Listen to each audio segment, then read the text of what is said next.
Okay, you're stepping into what could be a new chapter in your ministry, but before you say yes to that job offer, let's make sure it's not a trap. I hear this all the time, that candidates come to us and say, my last church was a total bait and switch. Well, today on the podcast, we're going to unpack some of the red flags you got to watch out for in any church job interview. I mean, it could be anything from sketchy finances to toxic turnover. We're going to help you spot those danger zones. So I hope you'll continue until the end of today's podcast. Hi there, my name is Todd Rhodes. I'm one of the co-founders over at chemistrystaffing.com, and I'm your host right here on the Healthy Church Staff Podcast. So what do you do if the church you're interviewing at looks great on the outside, but is quietly a disaster behind closed doors?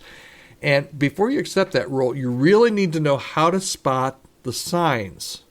Retrospect, 6 months, 9 months, 18 months down the road, all these red flags came out because you didn't ask the right questions or you didn't see what you should have saw. Oh my goodness, we hear that story so often. Because red flags, here's the truth, they don't wave their hands and say, red flag, red flag. They whisper. And if you miss them, you could step into a nightmare. Maybe you've done that in the past, but we talk to church folks all the time that just, they're 18 months in and they're like, man, I walked into a literal flaming dumpster fire. Okay, so let's talk about this. I've got a couple things that I want to kind of share here. And the first point that I think is really important is that you need to know what questions are the right questions. Let me start with a story, okay? I heard of a pastor that took a job at a growing church. Everything looked great. The building was beautiful. The worship was great, vibrant. Leadership team seemed really sharp. But 90 days later, 3 months later, he realized he was expected to work 70 hours a week. He had no support. And the elders, let's just say they made the decisions in a holy huddle without him even being involved. The moral of that story, the questions he didn't ask in the interview cost him dearly. So, do your homework. Every church has a story, and not every one of them is healthy. Interviews are not just about impressing the church. They're about protecting your calling. They're about protecting you and your family. Okay, so it's really important that you ask really good questions. And those questions are going to help you unveil some of those red flags. And we always tell people, there are red flags and yellow flags and green flags. Green flags, you're in agreement, the church is in agreement, no problem. Red flags are, I don't think, if I knew this to be true, I don't think I could serve here longer than a year or 2 years, okay? It would be very short term if I knew this. That's a red flag. And what we tell churches and candidates, both, is that if there's one red flag, run. This is not the candidate for you. This is not the church for you. Even one red flag is too many, okay? A lot of times there are yellow flags, though. And yellow flags can go either way. You can, once you ask the right questions, you can either turn those yellow flags into reds, in which case you run, or you can turn it into a green, in which case it's like, I thought this might be a big deal, but after talking about it, no, it's not a big deal. I think we're actually on the same page. Sometimes they stay yellow, and sometimes the yellows are fine, as long as you know that they're yellows, right, before you take the job. So, when it comes right down to it, a few points here. If during your job interview you ask a question and you get a vague or an evasive answer, let's say about finances, okay, that should be a flag for you, okay? If the church won't show you their budget, if they act nervous when you ask, they're probably hiding something. A healthy church is going to be transparent with how they steward God's money. Maybe they're unrealistic expectations. Can you preach, lead worship, run youth group, and oversee the tech? If the job description feels like 3 roles in one, you need to get some clarification, but you need to walk away or at least renegotiate before you accept that job role, or else it could really bite you, right? Ask if there's been high staff turnover. Ask about staff longevity. I was talking to a church a couple days ago where 4 people on the call. The least tenure was 7 years. And it was a church of there was a church plant 12 years ago. So that's incredibly healthy. We talk with other churches where they don't have anybody that's been on staff longer than a couple, 3 years.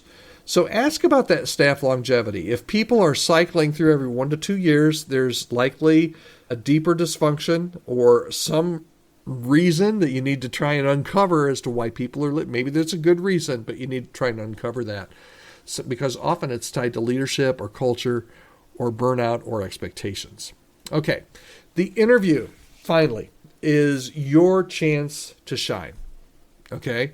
This isn't just them interviewing you, it's you interviewing them too. I just had a conversation with a pastor this morning about this. It used to be where you just asked the candidate questions and, everybody was like, yeah, I'd love to work at your church. It's not like that anymore.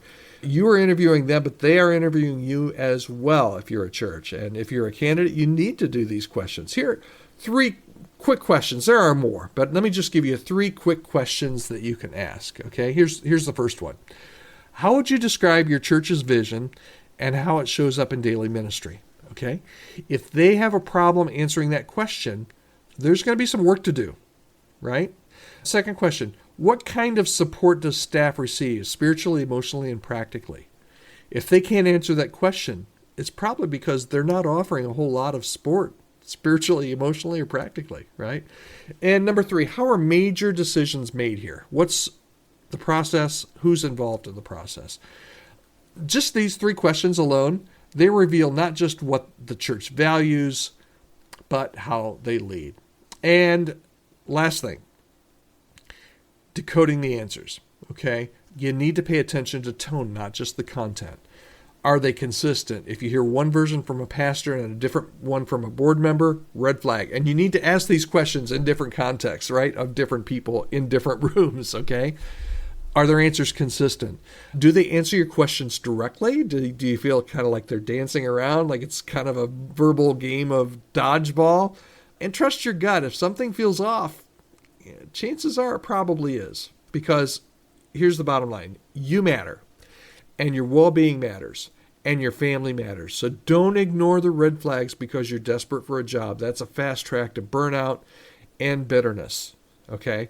So these are some keys to really what I find most often when people get kind of blindsided. It's because they didn't take the time to ask really good questions to uncover some of this stuff before they actually take the job. And if you don't uncover it and you take the job, you will find out. It might be 2 weeks.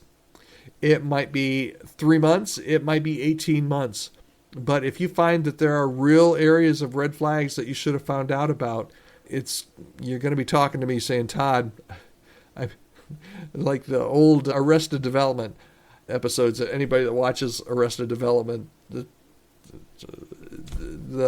ongoing line there was, I've made a huge mistake. You don't want to call me and say, Todd, I made a huge mistake. So ask these questions as they're going into the interview.